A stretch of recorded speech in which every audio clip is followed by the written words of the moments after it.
Okay, so this is maybe a better view of number 165 Maya.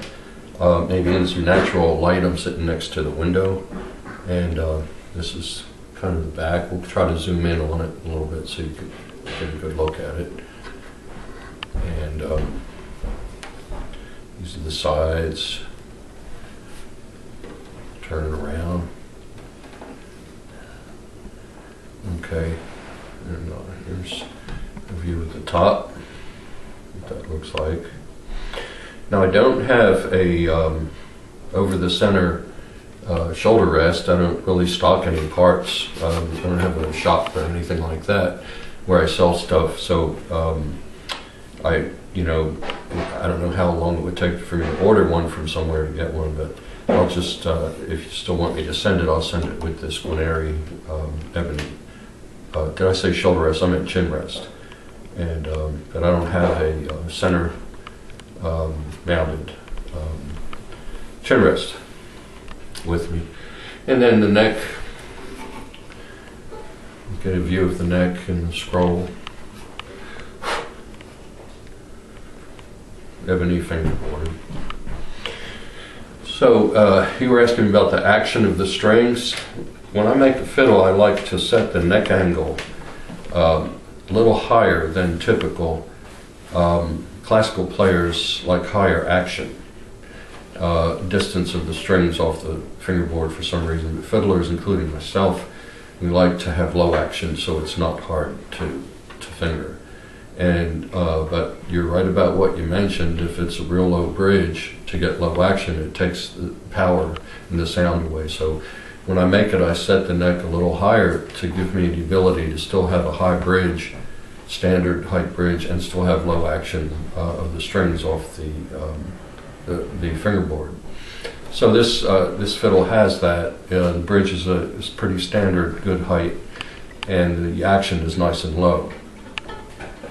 And so also a lot of violins have, in my opinion, too much of a scoop or relief in the fingerboard, like a dip, and the books call for doing it that way, and I guess that was from using gut strings, but again, that makes the action feel real stiff. So when I make a fiddle, I make the fingerboard pretty much straight, a very slight relief in it, maybe not even half of a millimeter, and also the height of the strings off of the nut, where the string grooves are, I like to cut those real close. It's just the height of a business card thickness.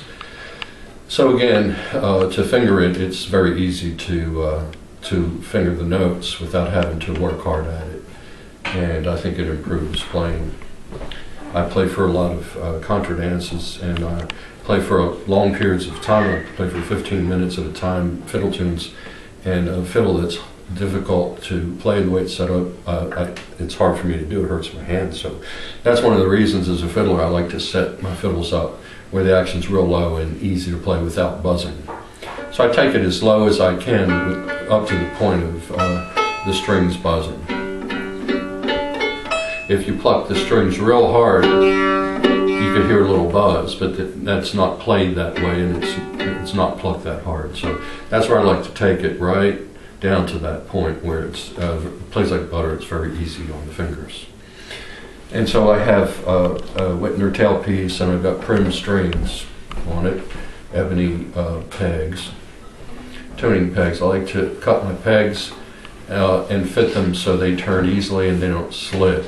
When you get this, because of the temperature changes and maybe humidity changes, you might have to press the pegs in a little bit deeper if they tend to slip on you, but they're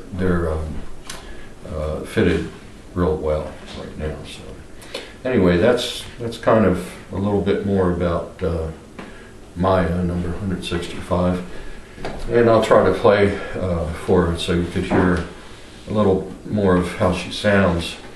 Out of the three fiddles that you heard on the other video, this one definitely is the darkest sounding one, and kind of my favorite too, for what I like to hear in a fiddle. The E string is loud but sweet. It doesn't have that brash metallic sound to it. And the low end is nice and growly, big deep sound that I like, kind of viola-like quality. So there's no issues with this fiddle. There's no excuse for it. It looks good and it sounds really good.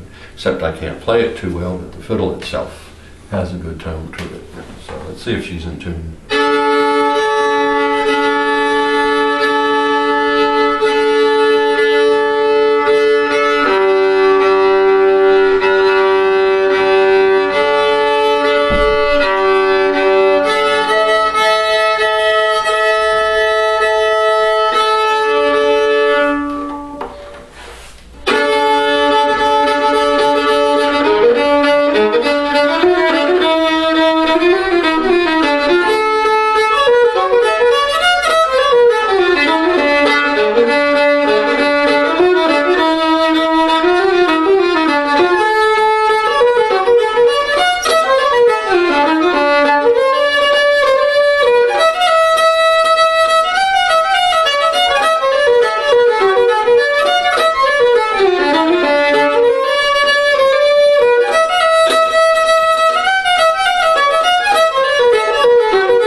How this fiddle is balanced, when I change strings, it doesn't have a different voice. Like some fiddles sound pretty good, but when you're playing it and you switch strings, it sounds like a different fiddle, especially when you go to the E string.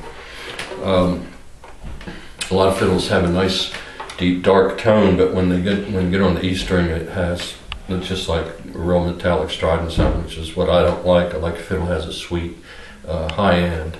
And this one, I think, has it. It blends in with the A string really nicely, I think.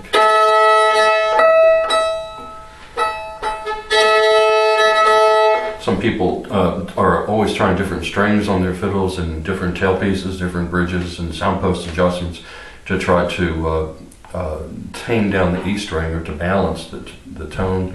And it really, nothing really works that well. It's all inherent in the fiddle. I think the fiddle either has it or it doesn't. You can make minor adjustments with sound post and bridge, but pretty much what it is what it's going to be. And I think even with age, it's not going to really, the voice isn't going to change a whole lot. And so it's important with the fiddle that if it doesn't speak to you and sound good to you in the beginning, it probably won't 10 years from now either. So that's the thing with choosing a fiddle. If it's not right in the beginning, don't let anyone talk you into saying, well, it's got to season or it's got to play in or dry in. It's probably not going to change much. So a little word of advice.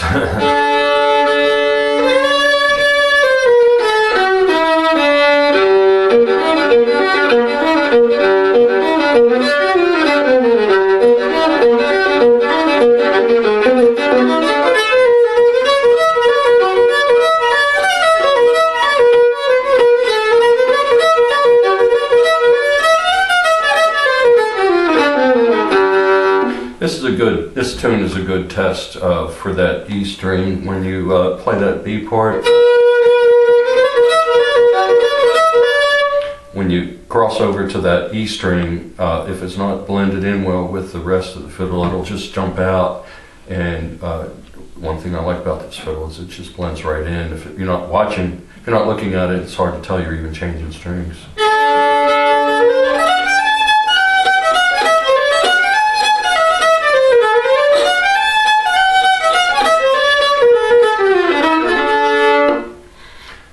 anyway, that's a little bit more about 165, and I'll email you this link, and we'll see if there's an interest, figure something out, how to get it to you to try it.